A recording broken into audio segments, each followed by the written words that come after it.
Hey, what's going on, guys? I'm Joseph from the YouTube channel Fanboys92, and if you haven't heard of it, it's alright. Nobody has. But if you're new to the channel and you're wondering what this whole thing's about, it's my personal podcast where I talk about anything nerdy.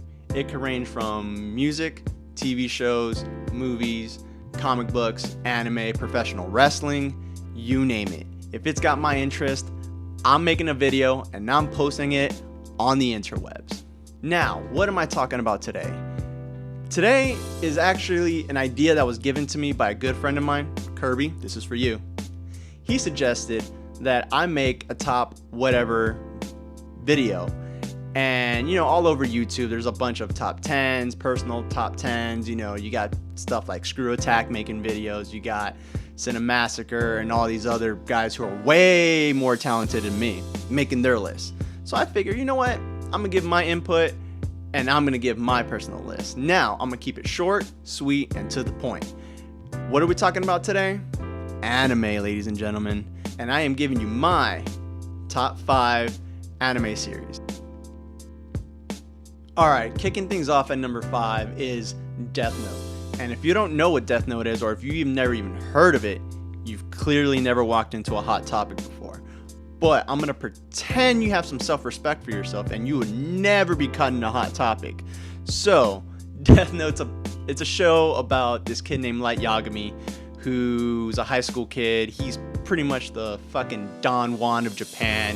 Ladies want him, men want to be him. He's a super smart dude. He finds a black diary hanging out in the fucking schoolyard, and he picks it up and he starts reading through the book, and it's got all kinds of crazy rules in it. So pretty much with the book, if you write the name of anybody in the book, they'll die, but within reason, so it's like if you say, go jump off a bridge, the person whose name you wrote down in the book will go jump off a bridge and die of that cause. Or if you say go run into traffic, and they'll go do it.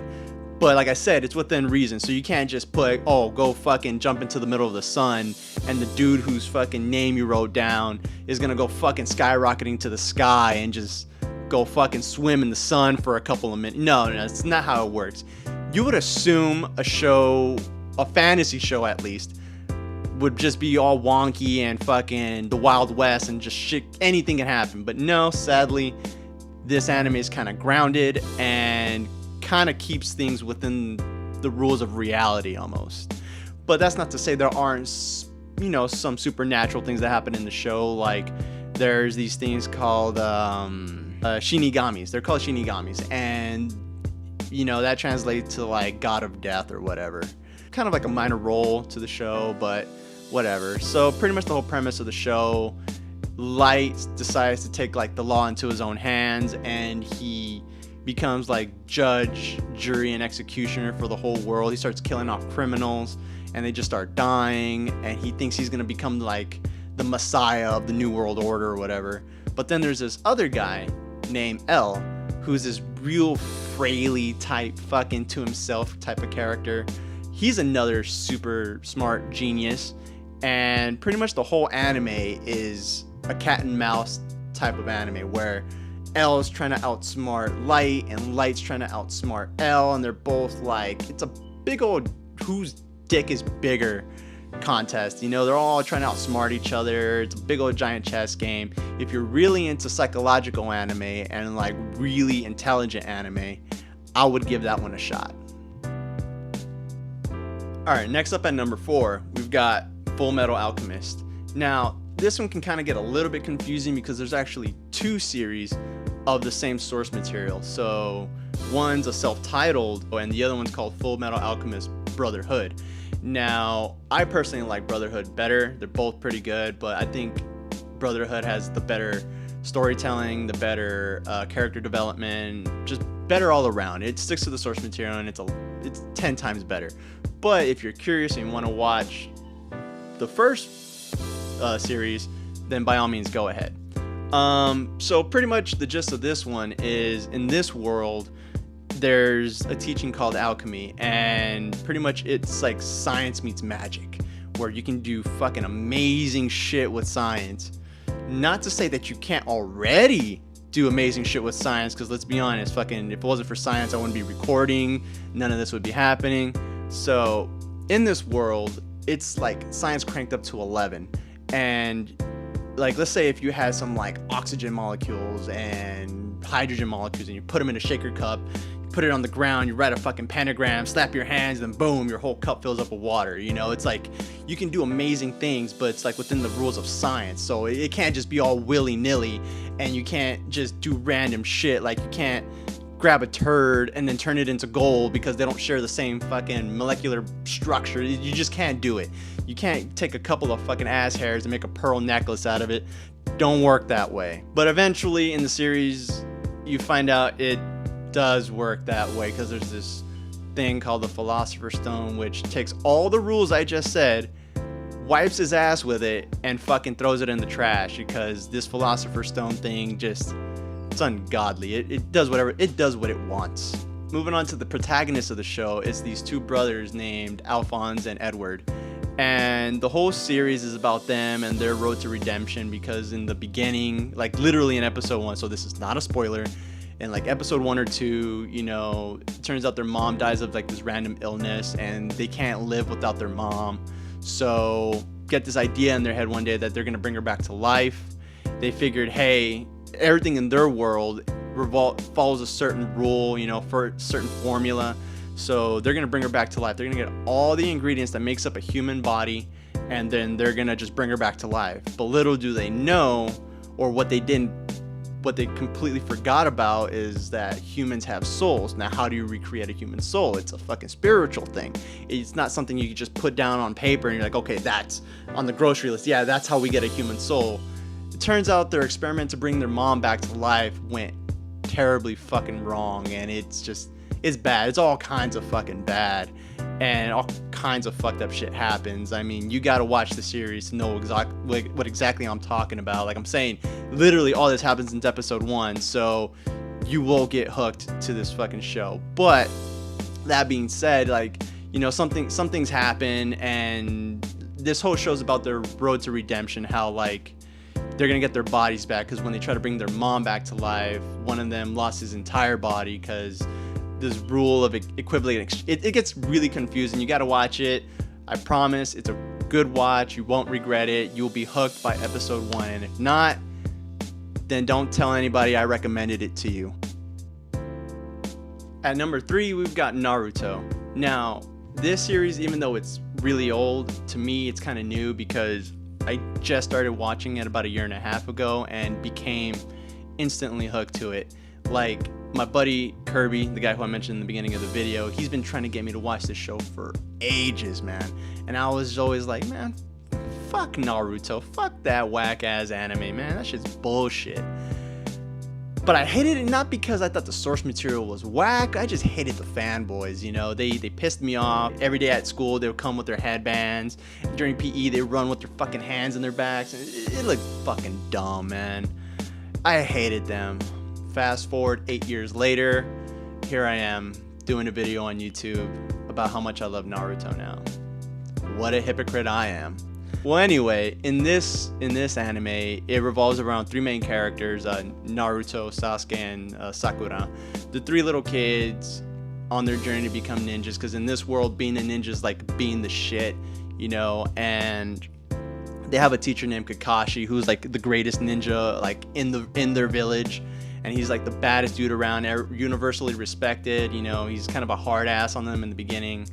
But yeah, the whole show revolves around ninjas and how they do crazy ass little techniques with their hands and chakra and all kinds of other shit. I can get into depth about this anime, but it's just such a long series. I couldn't do it justice in this short amount of time. But the thing that kind of got me to stop being a hater to this series after so many years was when I started watching it, I started realizing, hey, there's really no good guy and there's really no villain in this series, because in this whole show, it kind of humanizes everybody, you know, to the main cast. They think they're good because, you know, they think they're on the side of justice and they're doing the right thing. They have these moral values that they hold dear to them, and they feel like, okay, we're on the side of good. But then once you get the story of the villain, you know, once you get his side of the story, he's like, hey, fuck you and your morals, you know, like my family was killed. What about my feelings? What about my, you know, hardships? And then you're just like, you know what? If I was in that dude's shoes, I'd be fucking pissed off too. I'd be blowing shit up, you know. So that's what I really love about this series, is that it humanizes everybody. Everyone's got a perspective. Everyone's got a point of view, and I guarantee you can find somebody in this series, because there's 1,000 fucking characters in this thing. You can find one that you can relate to, you know, whether like the first, you know, if the main cast you can't relate to, well, that's fine. There's probably some side character who's gonna get his own side story. You'll be like, you know what? I fucking like that guy, you know, he's that, me and you, we're fucking spirit animals, brother, you know. So I feel like this anime, it you know, it's long and it takes a little bit you know, you have to get used to it, but I feel like it's for everybody, you know. The first series, which was Shonen Jump, was kind of more kiddish, but then towards the end it kind of got really, really dark, and then there was Shippuden, which fucking cranked up the darkness level and again went up to 11, dude, with all kinds of dope action, really funny segments, good dialogue. But probably the one thing that'll kill you about this series is the fucking filler, dude. I did a research on how many filler episodes this series has. Over 49% of the episodes are all filler. So literally half of the episodes you're about to watch in this series are filler, and you can skip and you don't have to watch. But if you're a diehard anime fan and you just need to get your fucking fix of anime, then why not? Spare a couple hours, watch the fillers. Who knows, you might enjoy them. Coming up at number 2, Cowboy Bebop. What's there to say about this anime, man? It is 10 out of 10, man. It is a home run. Everything from the opening credits, from the music that they put in there, from the characters, from the animation, the storylines, everything about this thing is dope, man. I'm telling you, it is that good. It's the whole show is like if you took a Clint Eastwood movie and you shot his grumpy ass into space. That's Cowboy Bebop, man. It follows a lot of like outlaw type themes, you know, real Wild West type of shit, but with like spaceships and fucking intergalactic space travel. If that doesn't sell you on the show already, then fucking turn off this video, because I don't know how to sell it to you even more. The show follows a space crew of bounty hunters that, you know, fly around in a ship called the Bebop, and you've got the main pilot. His name is Jet, and you know, he's like the straight man of the crew. He's like real straightforward, to the point, you know, let's collect the bounty, let's move on to the next, we got to eat tomorrow because this money won't last. Is very, you know, he's really to the point. He's business. Then you've got Faye Valentine, who's like the asshole one of the crew. She's like really selfish and really like all about herself. She's kind of like that friend that's an asshole, but you always hang out with them, and then your girlfriend looks at you and is like, why do you hang out with that dickhead? And you're just like, I honestly don't know. He's a dick and he comes around. Yeah, that's Faye Valentine. She's a fucking pain in the ass, but you'll get to like her. She grows on you. And then you've got Ed, who's like the tech group, or the tech genius of the group, who's like, everyone thinks is a girl. I mean, everybody thinks is a boy, but it's actually a girl. She's there for comedic relief. She doesn't really do much other than just really wonky shit, and that's pretty much it. And then of course you got my man, fucking Spike Spiegel, son. Definitely the coolest fucking character in all of anime. Like, I've never wanted to be a fictional character so bad. Like, maybe aside from Batman and Spider-Man, but I can't be Batman because I'm clearly not rich and I don't have a butler named Alfred fucking serving me cocktails at 2 p.m. And I can't be Spider-Man because a radioactive spider hasn't bit me in the ass and given me powers and shit. But I can try to be Spike Spiegel if I tried. This motherfucker's cool, man. Like, ask anybody who's seen this show and they'll tell you, yeah, Spike Spiegel is probably the coolest fucking character ever created, man. He's suave, doesn't fucking care about like anything, but he's like one of those characters that has a really dark past, but he doesn't like to show it. Mystery type dude. I'm telling you, man, if somebody were to tell me right now Joseph, the perfect anime doesn't exist. I'd be like, yeah, it does. It goes under the name of Cowboy Bebop, bitch. Alright, coming in at number 1, what else can it be? Dragon Ball Z. I mean, what's there to say about this anime? I feel like everyone knows this one really, really well. It's just one of those things now, like Darth Vader was Luke's father, or, you know, the secret identity of Batman or Superman. You're just coming out the womb knowing all this knowledge already, you know, like everyone knows who Goku is. Everyone knows the Dragon Balls and, you know, Shenron, because we all see it all over the promos and stuff. Like, I mean, I know who Goku is. You know who Goku is. Your grandmother knows who Goku is. Her pet fucking Chihuahua knows who Goku is. It's just so embedded in our culture now that it's just, even though it came from Japan, we kind of see it as like one of our own. Even some of the audiences in Mexico or Canada or wherever, they all know who these characters are. You know, we all know the stories, we all know the power-ups, the screaming, the long filler episodes of like, this planet will be destroyed in 5 minutes, but yet like 20 episodes pass by and you're just like, fuck, you know, how does time work in Dragon Ball Z, you know, 30 episodes, but yet only 5 minutes have passed? I honestly don't feel like I need to go into too much detail into this one, because I mean, if you were to go on YouTube right now, you see 1,000 episodes of people who are way better than me, way nerdier than me, who can get into more detail about it than I ever could, you know, because I think I'm pretty amateur at this, but whatever. I still do this for fun.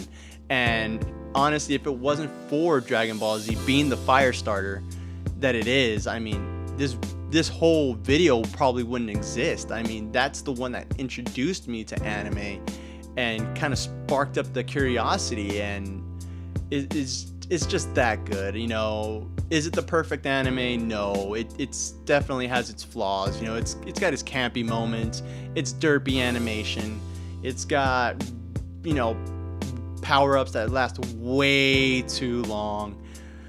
But there's just something about this anime, man. It's like not the best in the world, but there's just something about it that's so captivating. You know, you love the characters, you love the comedy, you like the conflict between the villains and the hero, and how the hero's always trying to be better than who he was yesterday. You know, it's one of those animes you just put on and you see Goku fucking aspire to be the best, and you're just like, man, fuck, what am I doing? Maybe I should go do something, go lift weights or pick up a new hobby, because Goku would fucking do it, so why shouldn't I? You know what I mean? Alright guys, that's gonna wrap it up for this video. Those are my top 5 current favorite anime at the moment. I'm interested to see which's on your top 5, you know. Maybe our lists are similar, maybe they're different, totally different, maybe 1 or 2 are in there. I don't know, man. You know, you guys got your own favorites and I'm willing to check it out, you know. Again, don't forget to like, share, and subscribe to this video. Leave a comment in the section below. You know, tell me what you guys thought about this video. What did you think about my list? You know, would you take some things out? What would you put in there? What would you rather see? So until next time, I'll catch you guys later.